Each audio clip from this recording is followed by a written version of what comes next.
না, যদি প্রুফ করতে হয় তাহলে অবশ্যই আমাদের সেই সুযোগটা পেতে হবে যা ইন্ডিয়া পাচ্ছে, যা নেপাল পাচ্ছে। আপনারা কি এতে একমত?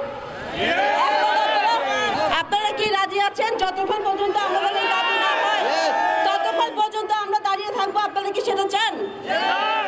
আপনারা কি জানেন যে বাংলাদেশে এই মুহূর্তে 56% ইউথ বিলং করে, মানে 56% মানুষ হচ্ছে ইয়ং যুবক, যারা সবচেয়ে বেশি আগে স্বপ্ন দেখে যে আমরা ইউরোপে গিয়ে আমাদের ক্যারিয়ার করব। আমাদের দেশের এই ছেলেদের স্বপ্ন কি আমরা পূরণ করব না? আমাদের সরকারের কি সেটা পূরণ করা উচিত না? তাহলে আমাদের কি করতে হবে? আমাদের সরকারকে আমাদের সহযোগিতাতে এগিয়ে আসতে হবে, কারণ আমরাই দেশ গড়াতে সবার আগে থাকি, আমরাই দেশ গড়াতে সবার আগে থাকবো। এই দাবি জানিয়ে আমি আমার বক্তব্য এখানে শেষ করছি। এটা হচ্ছে যে আমাদের দাবি যেহেতু ছিল যে আমাদের ভিসা সেন্টার এবং কি বিএফএসগুলো আর অ্যাম্বাসিগুলো আমাদের দেশে স্থাপন করা হোক। তো যেহেতু আমাদের অ্যাম্বাসি স্থাপন করা একটা সময় সাপেক্ষ ব্যাপার, সেহেতু আপনারা শুধুমাত্র আপনাদের যে কনসুলার যে সার্ভিস, ভিসা সার্ভিসটা, সেগুলো আমাদের দেশে আপনারা স্থাপন করে দেন, যাতে করে ইনস্ট্যান্ট আমাদের যে জটিলতাগুলো আছে আমরা সেগুলো সমাধান করতে পারি। এবং আমরা আরও জানি যে আমাদের দেশে যেই বিভিন্ন দেশের অ্যাম্বাসিগুলো আছে, যেমন ইটালি বা ফ্রান্স, সুইডেন, তারা বিভিন্ন সেঞ্জেন কান্ট্রির রিপ্রেজেন্ট করে থাকে। তো আমাদেরকেও যে আমাদের যে দেশগুলো আছে, যেমন রোমানিয়া, ইতিমধ্যে আপনারা জানেন রোমানিয়া এবং কি বুলগেরিয়া সেঞ্জেন হয়েছে। তো আমরাও চাই যে আমাদের যে উপদেষ্টা আছে, প্রধান উপদেষ্টা আছে ডাক্তার মোহাম্মদ ইউনূস স্যার, আপনি ইনস্ট্যান্টলি তাদের সাথে কথা বলুন, এমনকি আমাদের যে সেঞ্জেন ভিসার যে প্রসেস আছে আপনি তাদেরকে বলুন যে তাদের ভিসা আপাতত ইনস্ট্যান্টলি তাদের ভিসা সার্ভিসটা যাতে তাদের মধ্যে রিপ্রেজেন্ট করা হয়।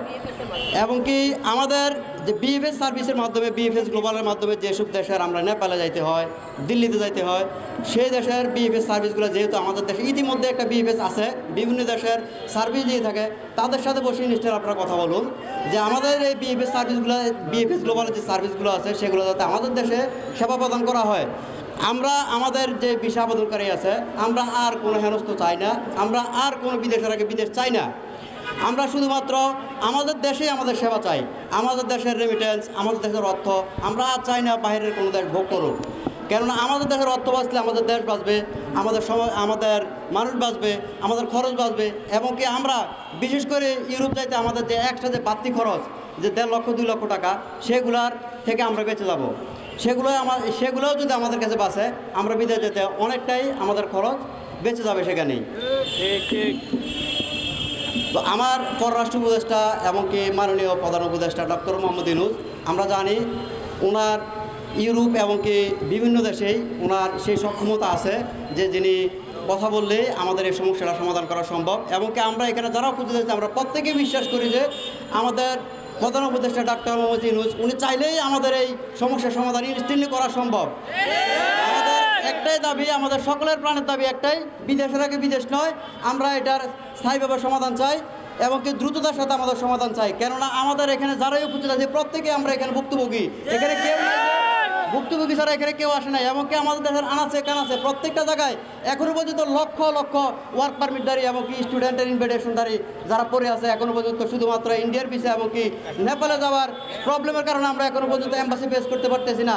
দিনের পর দিন আমাদের অর্থ নষ্ট, আমাদের বিভিন্ন হেনস্থতার কারণে আমাদের মানসিক চাপ, আমাদের বেকারত্ব দিন দিন বাড়তেছে।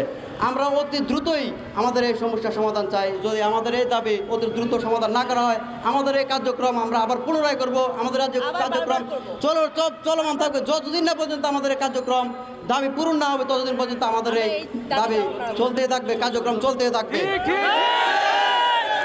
এই বলে আমি আমার বক্তব্য শেষ করতেছি।